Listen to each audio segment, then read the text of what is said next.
Hello and welcome back to Language, Culture, and Dr. Lou, the channel where we talk about all things language and culture.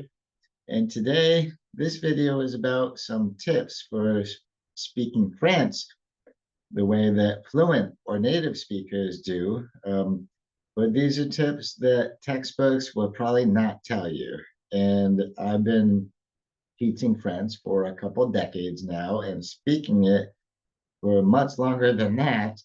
And so I figured I have some good insights for you about things that you need to know if you want to sound fluent, if you want to start speaking more fluently, but that textbooks are really not going to point you in the right direction with these things. And so this first video about this is about how do we pose questions? How do you ask questions like a native speaker would?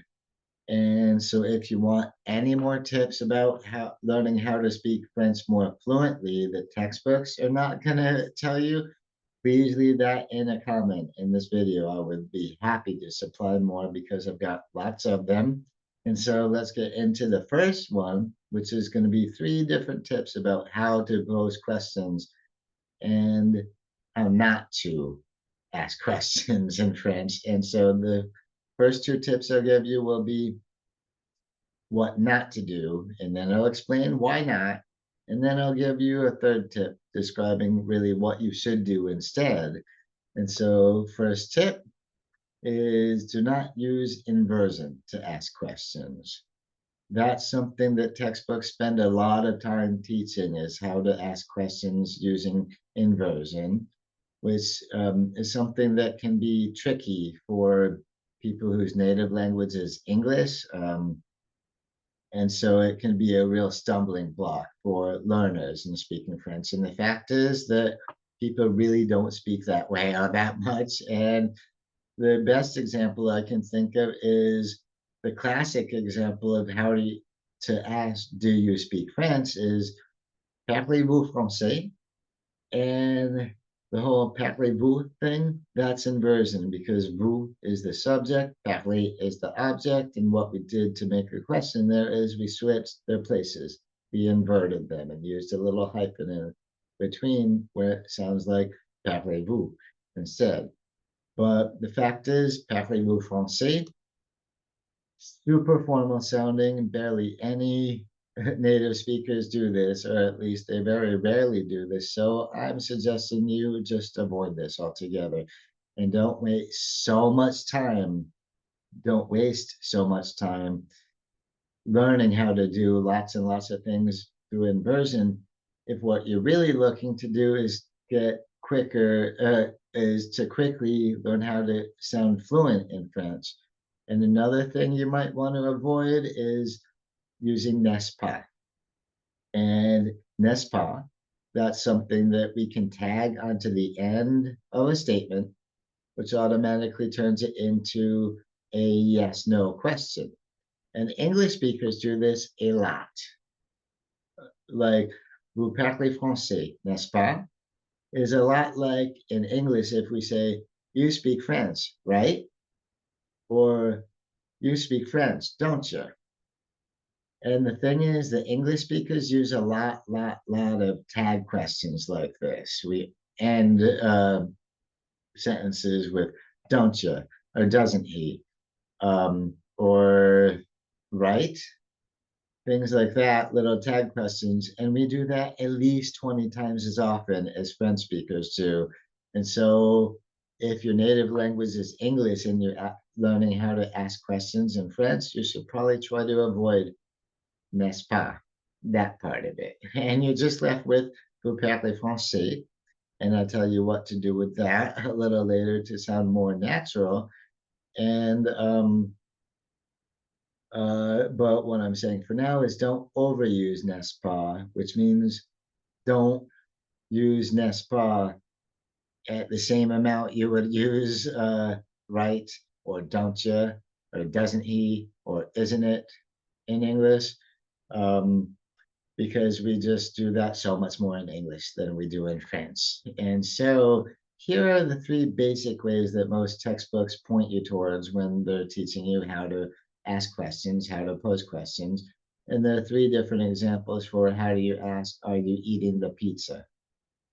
Uh, and so intonation, that's when you just make a straight statement, put everything in, all the words in the same order as you would if you're just giving a statement, but you raise the intonation of your voice a little bit. It goes a little bit up right near the end of the sentence. Like instead of a statement, vous mangez la pizza, turn that into a question, vous mangez la pizza, right? Hear how my voice just went, the tone went up at the very end, just on pizza. And so that's very, very useful way to know. And in my opinion, textbooks don't spend enough time focusing on this, or they don't encourage students strongly enough to use this way because they immediately, right after you learn intonation to ask questions, they immediately steer you right towards est-ce que, which is the second way that we have here. Est-ce que is like asking a do or does question in English, where if we tag do or does at the beginning of a statement in English, all of a sudden that turns into a question. So est-ce que is kind of like that in French. And so instead of vous mangez la pizza, est-ce que vous mangez la pizza? That becomes do you eat pizza instead of just you eat pizza, right? And so that one is not bad, actually. I do encourage people to learn that way because it's a nice sort of default for asking questions, especially if it's just going to be a yes no question.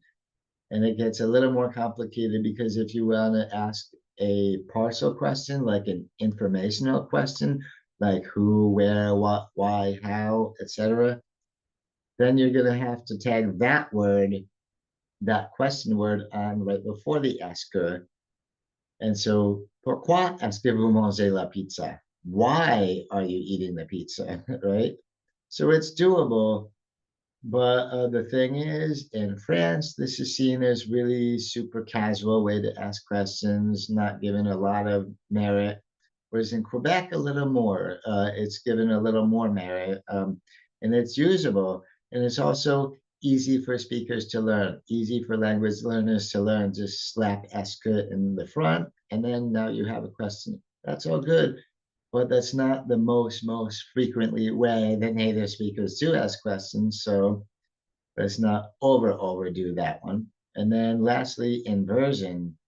Like I said, that's when we switch the subject and the verb and we put a little hyphen in between, in writing anyway, to show that it's uh, inverted, that it's a question, like mangez-vous la pizza? Do you eat the question? I mean, are you eating the pizza? Or it could also mean, do you eat pizza? Or do you eat the pizza? But anyway, this is something I'm going to really warn you against doing a little bit in just a minute here. And so, first of all, again, intonation. We're just making uh, a sentence out like a regular statement. All the words go in the regular statement order. And we just sort of, on the very last syllable or two, we raise the intonation of our voice. So the tone of our voice goes up a little bit, the pitch rather. So instead of statement, vous mangez la pizza? Question is, vous mangez la pizza?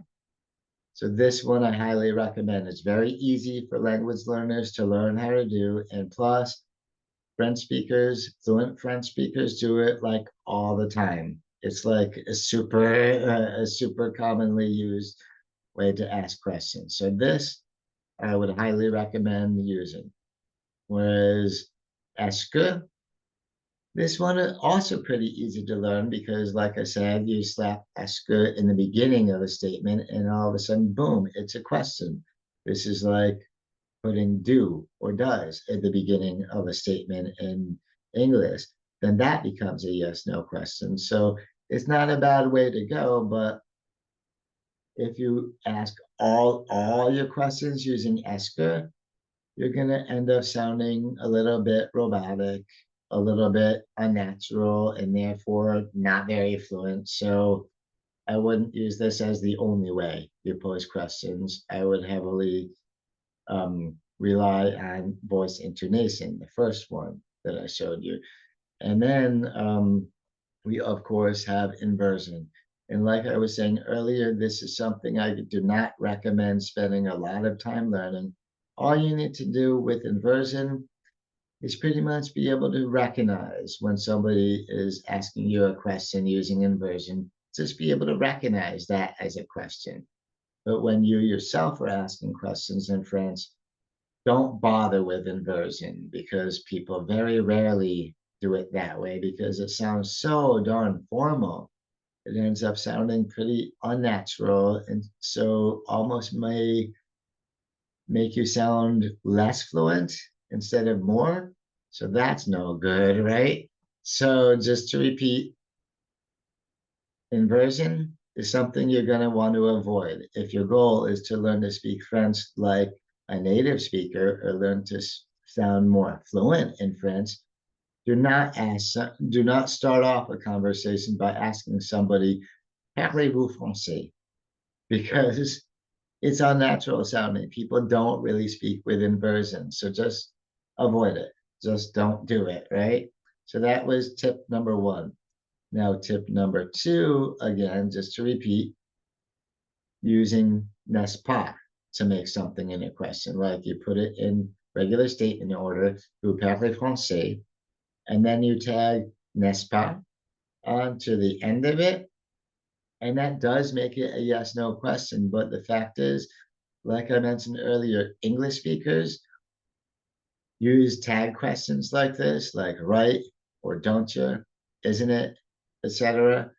Um, a lot more often than French speakers. So if you're relying on this a lot as an English speaker who is now learning French, you're going to end up sounding like a computer or like a robot. You're going to end up sounding very robotic and therefore not natural. So avoid the n'est-ce pas unless you can't think of anything else, then maybe use it every once in a while. But really, you're only going to want to use this n'est-ce pas to ask questions like 5% of the time that you would use tag questions in English. So yeah, that should be avoided. And like I said, tips one and two were about what not to do speaking French. Don't use inversion to ask questions and try to avoid overusing n'est-ce pas. And what should you absolutely do? Use the intonation of your voice. That is the one that's most natural among French speakers, that's used more often than any other way, and will make you sound pretty darn fluent, pretty darn natural while you're speaking it, which that is certainly the way to go. So what again is intonation? So using intonation to ask questions. Again, you just put the words in the same order as a regular statement, like vous parlez français, meaning you speak French. If you want to ask, do you speak French? All you do to vous parlez français is you raise the intonation of your voice a little at the end of français. So vous parlez français. You hear that? Vous parlez français, right? The very last little bit at the end, that last syllable there, you got the pitch of the intonation of your voice going up at the end. Once again, vous parlez français. That is the way I highly recommend posing questions if you're just a learner of French, because it will sound very natural to any native speakers. And this is the way that French speakers ask questions the most often of all. So again, if your goal is to, if you're learning French because you want to get to where you can sound fluent, to be conversant in it, to speak it conversationally, intonation is that exactly the way you want to go with speaking French and posing questions in French. So for that, I recommend you spend a lot more practice time, a lot more conversation time using inversion to pose questions and really avoid Inversion. Sorry, I meant you want to use intonation to ask questions. You want to avoid using inversion, like parlez-vous français. And you also want to avoid using n'est-ce pas, because you don't want to end up sounding way too formal or much like a robot or anything. And so inversion, no. N'est-ce pas, no. But intonation, absolutely. Please do. So thank you very much for listening to my 3 tips about how is the best way to sound fluent while asking questions in French. There you go. Use intonation, but not inversion and not n'est-ce pas. And so if you do want any more tips on how to sound more natural speaking French, how to speak a little more like a native speaker, please just leave that in the comment section. I will be happy to oblige. I have lots more good ideas for this. In the next video I'm putting out, if people are wanting tips on how to sound more natural when you're speaking French, I think the next one I'm gonna do is how do we say we as in the first person plural subject pronoun, like singular I, plural we, right? I got lots to say about that one. And but if anybody wants tips on that or other ways to sound more fluent when you're speaking French, um, absolutely just put it in the comment. I'll be happy to oblige. And so for now, please give this video a like. So drop a little thumbs up on it. I would really appreciate that. That would help get the message out a little more. And if you're not subscribed to the channel yet, please do consider subscribing. I would appreciate that very much.